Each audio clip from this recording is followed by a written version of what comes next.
नमस्कार, सत श्री अकाल। आप देख रहे हैं पंजाब केसरी। मैं हूं आपके साथ श्रमित और हमारे साथ हैं हमारे वरिष्ठ सहयोगी बलवंत तक्षक।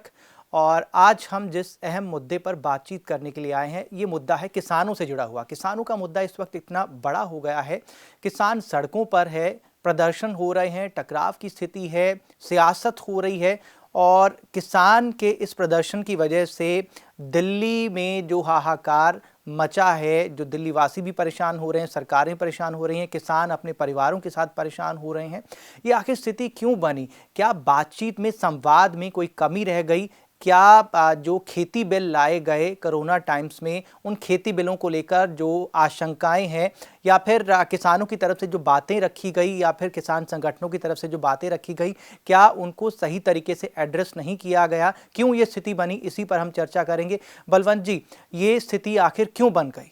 जी शर्मित जी, देखिए, जब केंद्र ने 3 कृषि कानून पास किए जी तो किसानों का ये मानना था कि किसान संगठनों से इस मुद्दे पर कोई बात ही नहीं की गई। जी केंद्र सरकार ने अपनी तरफ से वो कानून पारित कर दिए और किसानों का ये मानना है कि ये तीनों ही कानून जो है वो उनके हित में नहीं है। आगे चलकर उनको नुकसान होगा, एमएसपी पर फसल की खरीद बंद हो सकती है, उन्हें ये भी आशंका है कि मंडियां भी बंद हो सकती हैं।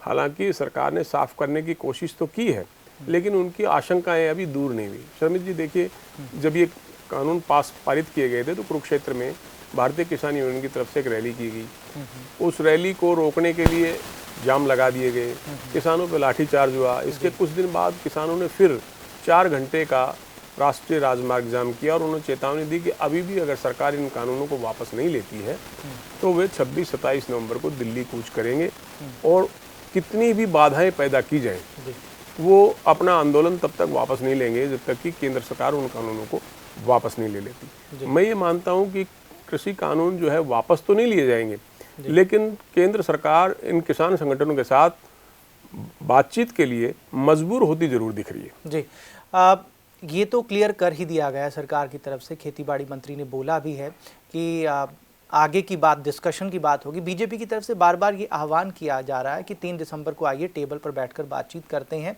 आप इस तरीके से जो है सड़कों पर मत उतरिए, ये प्रदर्शन जो है वापस लीजिए। लेकिन ये नौबत क्यों आ गई? क्योंकि ये जो संवाद की स्थिति आप कह रहे हैं, वो संवाद की स्थिति जो है वैसी बन नहीं पाई। अब हम ये आपसे बात करना चाहेंगे कि बहुत तरह के आरोप लग रहे हैं कि कौन किधर से प्ले कर रहा है। कांग्रेस और बीजेपी पंजाब की तरफ उंगली उठाई जा रही है, प्ले करने की बातचीत की जा रही है। तो सियासत आखिर कौन कर रहा है और प्ले कौन कर रहा है? सारी पार्टियां राजनीति कर रही हैं शर्मित जी। जी किसान एक बड़ा वोट बैंक है। जी हर पार्टी उनको अपनी तरफ खींचने की कोशिश करती है और मैं ये मानता हूं कि सत्तारूढ़ दल तो कम से कम किसानों को नाराज करने की कोशिश नहीं करेगा। जी पंजाब की अगर हम देखें तो 50 दिन तक रास्ता रोके रखा, ट्रेनें बंद रही, ना मालगाड़ियाँ चली, ना यात्री गाड़ी चली, और सरकार की तरफ से उन किसानों को पटरी से हटाने की जोर ज़बरदस्ती की कोशिश नहीं की गई।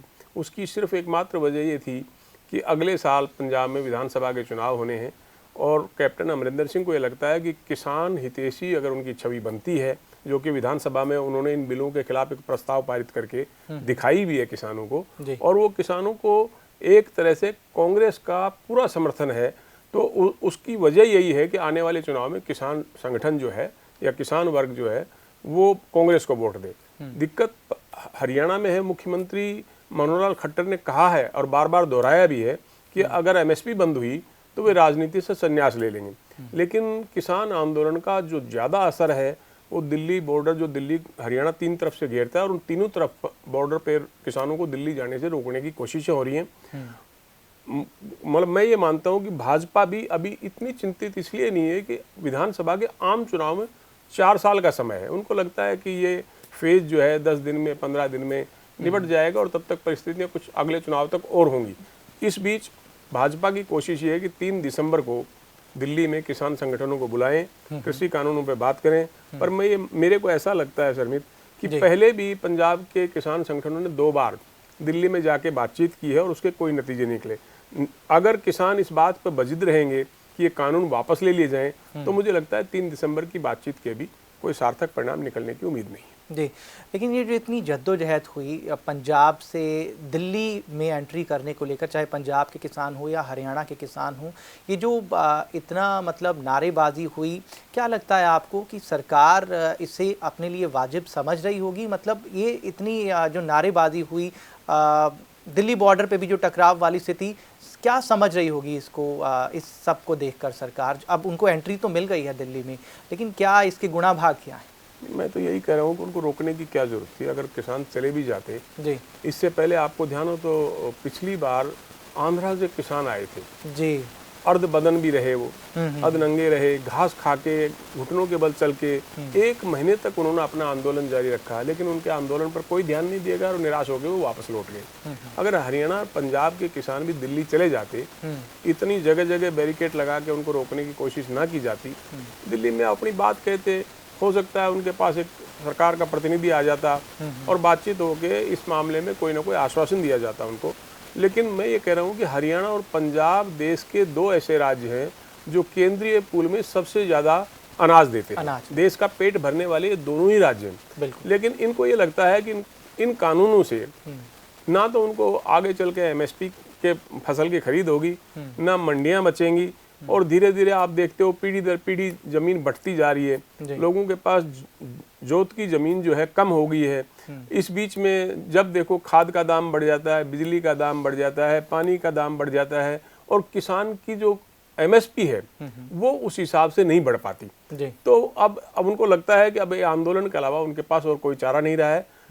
हरियाणा सरकार बातचीत करना चाहती है उनसे, लेकिन किसान संगठन इसलिए राजी नहीं है कि उनको लगता है कि ये कानून तो केंद्र के हैं, हरियाणा सरकार इन कानून पे बातचीत करके भी इनमें कोई परिवर्तन तो कर नहीं सकती।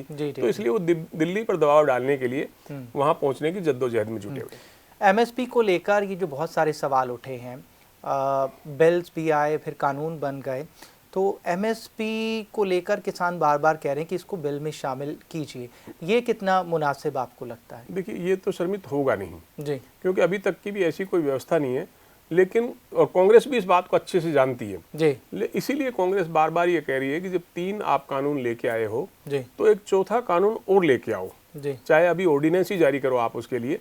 उसमें इस तरह का प्रावधान होना चाहिए कि एमएसपी से नीचे कोई फसल की खरीद नहीं करेगा, जी, और अगर फसल की खरीद कोई करता है एमएसपी से नीचे जी, तो उसके लिए सजा का प्रावधान होना चाहिए।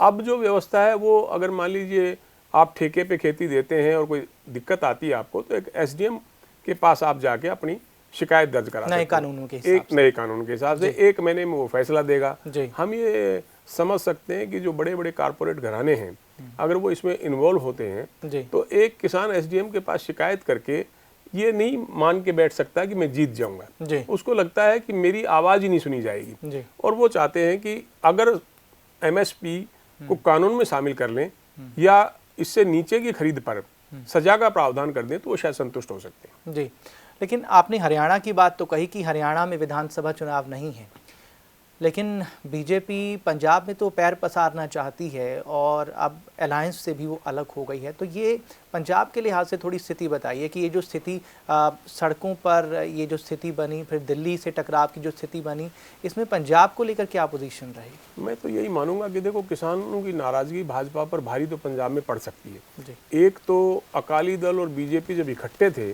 तो शहरी और ग्रामीण क्षेत्र के वोटों का एक कम्बिनेशन बनता था। अकाली दल के पास ग्रामीण वोट बैंक है, बीजेपी के पास शहरी वोट बैंक है, और अब वो 2 जगह बटेंगे। तीसरी, पिछले चुनाव में आपने देखा कि वो आप पार्टी ने भी अपने पांव थोड़े पसारे हैं। ऐसी सूरत में मुख्यमंत्री कैप्टन अमरिंदर सिंह का ये कहना कि अगला चुनाव हम आसानी से जीत जाएंगे, उसकी वजह शायद यही रही होगी उनके इस दावे की कि अकाली दल बट गया है 2 जगह।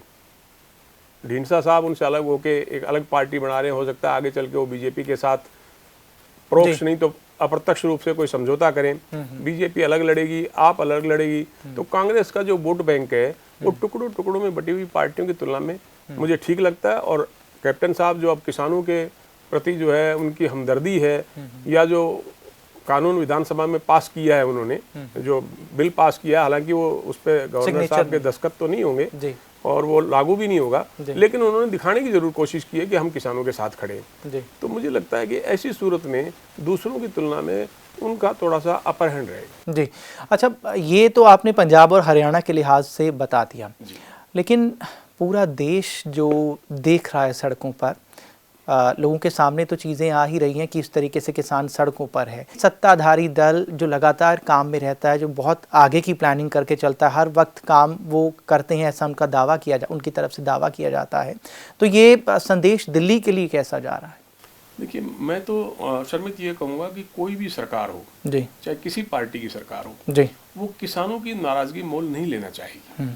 ये बिल जो पारित किए हैं, बार बार आपने देखा होगा, चाहे केंद्र के नेता हों, चाहे हमारे हरियाणा के मुख्यमंत्री हों, जी, या पार्टी के जो प्रेसिडेंट है ओम प्रकाश धनखड़, सब ने यही कहा है कि कांग्रेस किसानों को गुमराह करने की कोशिश कर रही है। ये बिल किसानों के हित में है। आगे चलकर किसानों को पता चल जाएगा कि ये बिल उनकी आय बढ़ाने वाले हैं। और भाजपा ने ये वादा भी किया था कि किसानों की आय वो दुगना करेंगे, और इसी दिशा में उठाया हुआ एक कदम माना जा रहा है। लेकिन किसानों को भरोसा नहीं हो पा रहा। देखिए, एक समय तो ऐसा होता था कि जब कोई मंत्री या मुख्यमंत्री अगर ये कह दे कि ऐसा होगा जी, तो लोग उस पर भरोसा कर लेते थे। वो एक सरकार की जुबान होती थी जी। अब जो है थोड़ा सा लोगों का विश्वास इस मुद्दे पर डगमगाया हुआ है, और अगर किसानों को भरोसा होता तो शायद आज जो स्थिति है वो नौबत ही नहीं आती। जी, अच्छा, एक बात जो लगातार उठाई जा रही है कि ये सिर्फ पंजाब और हरियाणा में ही आवाज़ें क्यों उठ रही हैं, देश भर में ये आवाज़ें क्यों नहीं उठ रही हैं? देखिए, मैं तो ये कहूँगा आपको शर्मित, हरियाणा में भी पूरे में नहीं, जो दक्षिण हरियाणा वाला जो हिस्सा है जी, जिसको हम अहिरवाल कहते हैं जी, वहाँ से आंदोलन उस तरह से नहीं है। ये आंदोलन कायदे से, जो हरियाणा तो जाट बहुल स्टेट है जी, तो आंदोलन होना चाहिए हिसार से, सिरसा से, सोनीपत से, रोहतक से, झज्जर से। लेकिन इस बार जो आंदोलन हम देख रहे हैं वो कुरुक्षेत्र से भी है, वो अंबाला से भी है, वो यमुनानगर से भी है, जींद से भी है। मतलब जो उत्तर हरियाणा जिसको हम कहते हैं, जहाँ भाजपा के ज्यादातर उम्मीदवार जीतते रहे या जिनका प्रभाव रहा है यहाँ, वहाँ के किसान भी उसी तादाद में, बड़ी तादाद में अपने ट्रैक्टरों से खुद दिल्ली पहुंचने की जद्दोजहद में है, और लगातार चले जा रहे हैं। कई किलोमीटर लंबा जाम लग गया है। लोगों की परेशानी को तो आप समझ ही सकते हैं कि कैसी स्थिति होगी। और ऐसी सूरत में अभी कल जो हमारे गृह मंत्री अनिल विज, उन्होंने कहा है कि सरकार किसानों से बातचीत करने के लिए तैयार है, कुछ किसान भी तैयार हैं, लेकिन पंजाब के इस आंदोलन में शामिल कुछ असामाजिक तत्व जो है उनको बातचीत करने के लिए आगे नहीं आने दे रहे। ये अलग बात है कि किसानों को ये मालूम है कि हरियाणा सरकार से बातचीत के उस ढंग के परिणाम नहीं निकल सकते जिस तरह से केंद्र सरकार से बातचीत के बाद निकलने की उम्मीद की जा सकती है। तो अब चलते चलते बलवंत जी, अब पूरी स्थिति को देखते हुए क्या लगता है कि हल कैसे निकलेगा? हल निकलेगा भी या फिर ऐसे ही बीच मझधार में फंसे रहेंगे? देखो, किसान तो केंद्र सरकार पर लगातार अपना दबाव बना रहे हैं। जब से ये कानून पास हुआ है तब से ही किसान लगातार आंदोलन कर रहे हैं। वो केंद्र सरकार को बाध्य करने की कोशिश कर रहे हैं, बातचीत के लिए बाध्य कर रहे हैं, अपने आंदोलन के जरिए सरकार को थोड़ा सा दबाव में लाना चाहते हैं। और वो उसका असर दिखा भी है कि 3 दिसंबर को किसान संगठनों के साथ केंद्र सरकार बातचीत करेगी। इसका हल केंद्र सरकार के पास ही है। या तो वो किसानों को संतुष्ट करें जी, या वो कानून में थोड़ा सा बदलाव करें जी। होगा टेबल पर बैठकर ही। आंदोलन दबाव बनाने के लिए हो सकता है, और किसानों ने, हरियाणा पंजाब के किसानों ने अपनी एकजुटता दिखा भी दी है और सरकार को बता दिया है कि हम में एक ताकत है दबाव बनाने की। अब ये देखना है कि 3 दिसंबर की बातचीत के क्या नतीजे निकलते हैं। चलिए, उम्मीद करते हैं कि किसान या फिर सरकार के बीच जो है टेबल पर बातचीत ज़रूर बनेगी, और जो स्थितियां पैदा हो गई हैं ये स्थितियां जल्द ही सेटल डाउन हो जाएंगी। फिलहाल हमारे साथ जुड़ने के लिए आपका शुक्रिया। शुक्रिया।